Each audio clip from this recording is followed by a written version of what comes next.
Hi everyone. RPF SI కానిస్టేబుల్‌కి arithmetic ఎలా prepare అవ్వాలో చెప్తాను. దాంతో పాటు ఏ టాపిక్ నుంచి ఎంత వెయిటేజ్ మార్క్స్ వస్తున్నాయి, ఏ టాపిక్‌కి ఎక్కువ టైం కేటాయించాలి, ఏ టాపిక్స్ ఎక్కువ ఫోకస్ చేయాలని ఈ వీడియోలో నేను క్లారిటీగా ఎక్స్‌ప్లెయిన్ చేస్తాను. మీరు వీడియో అయితే స్కిప్ చేయకుండా చూడండి.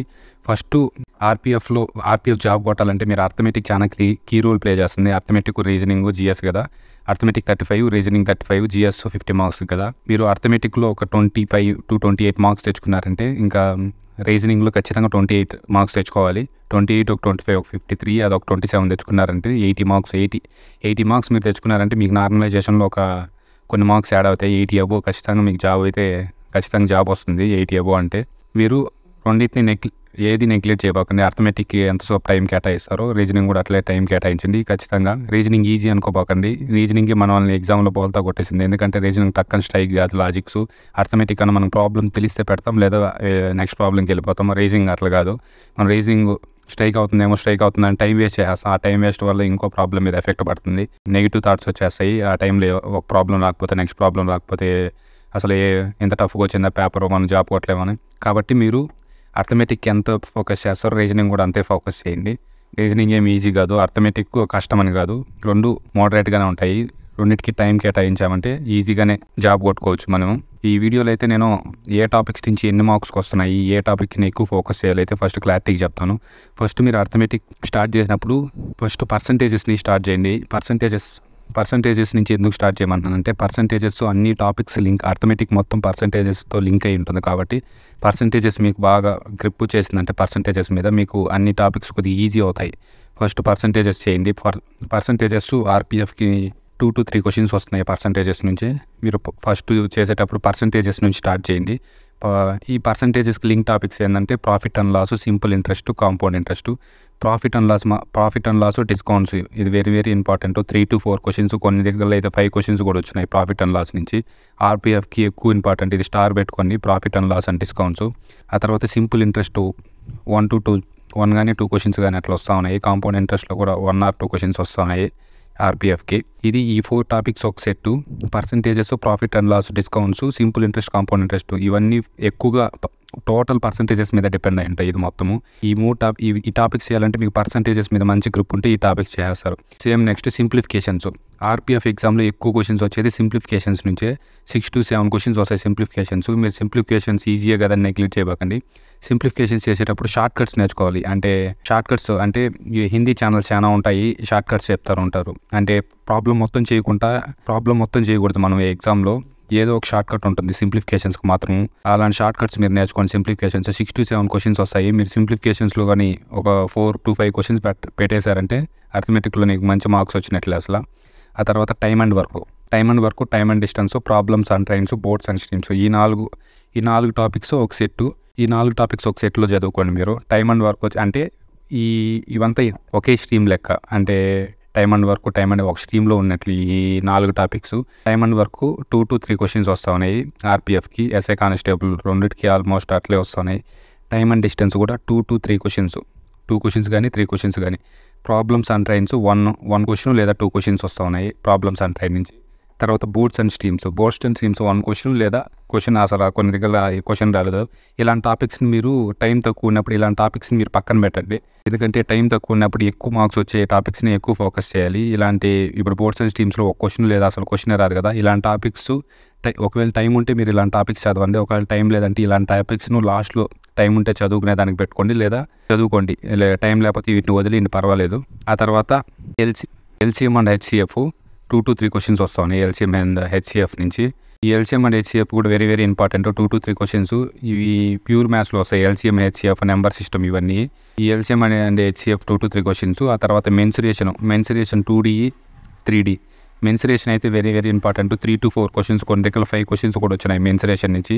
మెన్సురేషన్ చాలా వరకు కష్టం అంటారు. నేను ఆల్రెడీ చెప్పాను మెన్సురేషన్ ఎట్లా చేయాలని. మీరు ఫస్ట్ మెన్సురేషన్ ఫార్ములాస్ అంతా మీ మైండ్లో ఉన్నాయంటే మెన్సురేషన్ టాపిక్ చాలా ఈజీ అవుతుంది.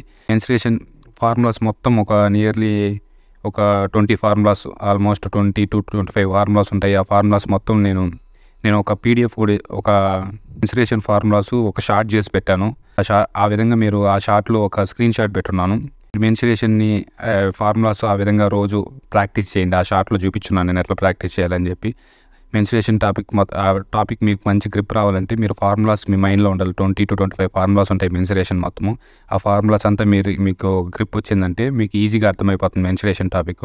ఆ తర్వాత ఈ 3 టాపిక్స్ నుంచి అసలు క్వశ్చన్స్ అడగలేదు, కానీ అప్పుడప్పుడు అడుగుతా ఉన్నారు. రేషియో ప్రపోర్షన్స్ కానీ, పార్ట్నర్షిప్ కానీ, ఏజెస్ కానీ. ఈ boards and streams, ratio proportions, partnership, ఆ తర్వాత ఏజెస్, ఇవి వన్ క్వశ్చన్ లేదా అసలు అడగట్లేదు. ఈ 4 టాపిక్స్ని మీరు ఫస్ట్ పక్కన పెట్టండి. ఒకవేళ మీకు లాస్ట్లో టైం ఉంటే ఈ 4 టాపిక్స్ని చదవండి. ఒకవేళ టైం లేదంటే ఇవి వదిలేసినా పర్వాలేదు, ఎందుకంటే 1 క్వశ్చన్ కాబట్టి ఏం కాదు. ఒకవేళ అటెంప్ట్ చేపినా కూడా అంటే తక్కువ టైం కదా. ఈ 4 టాపిక్స్ని టైం ఉంటే చేయండి, లేదంటే వదిలేయండి. ఆ తర్వాత డేటా ఇంటర్ప్రిటేషన్ నుంచి ఇది కూడా చాలా ఇంపార్టెంట్. డేటా ఇంటర్ప్రిటేషన్ క్వశ్చన్ ఇది కూడా పర్సంటేజెస్కి లింక్ అయి ఉంటుంది. పర్సంటేజెస్ ఖచ్చితంగా కావాలి ఈ డేటా ఇంటర్ప్రిటేషన్ క్వశ్చన్స్ చేయాలంటే. కాబట్టి మీరు పర్సంటేజెస్ ప్రతి టాపిక్ లింక్ అయి ఉంటుంది కాబట్టి మీరు ఫస్ట్ పర్సంటేజెస్ కంప్లీట్ చేసుకున్నారంటే మీకు అర్థమెటిక్ మొత్తం ఈజీగా కంప్లీట్ అయిపోతుంది. డేటా ఇంటర్ప్రిటేషన్లో టేబుల్ చార్ట్స్, ఆ తర్వాత పై చార్ట్స్, బార్ గ్రాఫ్స్ ఎట్లా ఇస్తారు, ఒక 3 to 4 క్వశ్చన్స్ దీని నుంచి మనం ఎక్స్పెక్ట్ చేయొచ్చు. ముందు చాలా వరకు ఇన్ని క్వశ్చన్సే వచ్చున్నాయి కాబట్టి 3 to 4 క్వశ్చన్స్ డేటా ఇంటర్ప్రిటేషన్ నుంచి వచ్చినాయి. ఆ తర్వాత యావరేజెస్ 2 to 3 క్వశ్చన్స్ కన్ఫామ్గా వస్తూ ఉన్నాయి ప్రతిసారి. యావరేజెస్ టాపిక్ కూడా యావరేజెస్ అయితే ఈ టాపిక్స్ అంతా డిఫరెంట్గా, ఇది ఒక సపరేట్ టాపిక్. యావరేజెస్ కూడా ఇంపార్టెంట్ టాపిక్. ఖచ్చితంగా మీరు యావరేజెస్ని కూడా చేయాలి. ఇది కూడా స్టార్ మార్క్ పెట్టుకోండి. యావరేజెస్ నుంచి ఖచ్చితంగా 2 to 3 క్వశ్చన్స్ వస్తాయి. ఆ తర్వాత నెంబర్ సిస్టమ్ కూడా వెరీ ఇంపార్టెంట్. ఇది కూడా స్టార్ మార్క్ పెట్టుకోండి. నెంబర్ సిస్టమ్ నుంచి ప్రతిసారి క్వశ్చన్స్ వస్తున్నాయి. 2 to 3 క్వశ్చన్స్, కొన్నిసార్లు 4 క్వశ్చన్స్ కూడా వచ్చినాయి. కాబట్టి నెంబర్ సిస్టమ్, LCM, HCF ఈ రెండింటిని ఒకసారి చేయండి. ఆ తర్వాత సింప్లిఫికేషన్లోనే డెసిమల్స్ అండ్ ఫ్రాక్షన్స్ కూడా వచ్చేస్తాయి. Decimals and fractions separate topic ఏం చదువుకోబాకండి. సింప్లిఫికేషన్లోనే అవి ఉంటాయి డెసిమల్స్ అండ్ ఫ్రాక్షన్స్. సింప్లిఫికేషన్ మాత్రం ఎక్కువ ఫోకస్ చేయండి. 6 to 7 క్వశ్చన్స్ కదా, వెరీ ఇంపార్టెంట్ సింప్లిఫికేషన్స్. తర్వాత మిక్చర్స్ అండ్ అలిగేషన్స్ నుంచి కూడా 1 or 2 క్వశ్చన్స్ వస్తూ ఉన్నాయి. ఇది కూడా ఇంపార్టెంటే. మిక్చర్స్ అండ్ అలిగేషన్స్ కూడా ఖచ్చితంగా ఇది కూడా చేయండి మీరు ఖచ్చితంగా. ఈ టాపిక్స్ నుంచే ఎక్కువ ఫ్రీక్వెంట్గా అడుగున్నారు క్వశ్చన్స్ RPF, SI కానీ, కానిస్టేబుల్ కానీ. మీరు ఈ టాపిక్స్ ఇప్పుడు ఈ టేబులర్ ఫామ్ని మీరు స్క్రీన్ షాట్ తీసుకొని పెట్టుకోండి. ఇప్పుడు ఎట్లా స్టార్ట్ చేస్తారంటే మీరు ఫస్ట్ అయితే అర్థమెటిక్ మాత్రం పర్సంటేజెస్ నుంచే స్టార్ట్ చేయండి. ఎందుకు చెప్తున్నానంటే పర్సంటేజెస్తో వస్తేనే మనకి మిగతా టాపిక్స్ అర్థమవుతాయి. ఈ పర్సంటేజెస్తో లింక్ అయి ఉంటుంది profit and loss, discounts, simple interest, compound interest. ఈ 4 సింప్లిఫికేషన్స్లో కూడా పర్సంటేజెస్ వస్తాయి. ప్రతి టాపిక్లో పర్సంటేజెస్ ఖచ్చితంగా వస్తాయి. మీరు ఫస్ట్ పర్సంటేజెస్ మీద ఫుల్ గ్రిప్ తెచ్చుకున్నారంటే ఈ టాపిక్స్ అంతా ఈజీ అవుతాయి. ఈవెన్ మెన్సురేషన్లో కూడా పర్సంటేజెస్ వస్తాయి. రేషియో ప్రపోర్షన్స్లో కూడా పర్సంటేజ్, పార్ట్నర్షిప్లో అన్నింటిలో పర్సంటేజెస్ లింక్ అయి ఉంటుంది. పర్సంటేజెస్ని పర్సంటేజెస్ కొద్దిగా టైం పెట్టి బాగా మంచిగా మీకు పర్సంటేజెస్ మంచిగా అర్థమైందంటే మిగతా టాపిక్స్ ఒక్కో టాపిక్స్ ఎక్కువ వెయిటేజెస్ ఏ టాపిక్స్ ఉన్నాయో ఆ టాపిక్స్ని ఫస్ట్ కంప్లీట్ చేసుకోండి. ఆ తర్వాత తక్కువ టైం ఉంటే తక్కువ వెయిటేజ్ టాపిక్స్ ఉంటాయి కదా, వాటిని కంప్లీట్ చేయండి. అన్నిటికీ ఈక్వల్ టైం ఇవ్వండి. రీజనింగ్ కదా, ఈజీగా కదా, నెగ్లెక్ట్ చేయకండి. రీజనింగే మనల్ని బోల్తా కొట్టిస్తుంది ఎగ్జామ్లో. ఎందుకంటే కరెక్ట్ టైంకి మనకి లాజిక్ స్ట్రైక్ కాకపోతే మన టైం అంతా వేస్ట్ అయిపోతుంది. మన టైం వేస్ట్ అయిపోయి ఒక క్వశ్చన్ రాలేదు ఆన్సర్, తర్వాత నెక్స్ట్ క్వశ్చన్ రాలేదు, మన మైండ్ నెగిటివ్గా ఆలోచిస్తుంది. అయితే ఆన్సర్స్ వస్తూ ఉంటాయి, మన మైండ్ పాజిటివ్గా ఆలోచించడం వల్ల మనకి వెంటనే ఆన్సర్స్ స్ట్రైక్ అవుతాయి.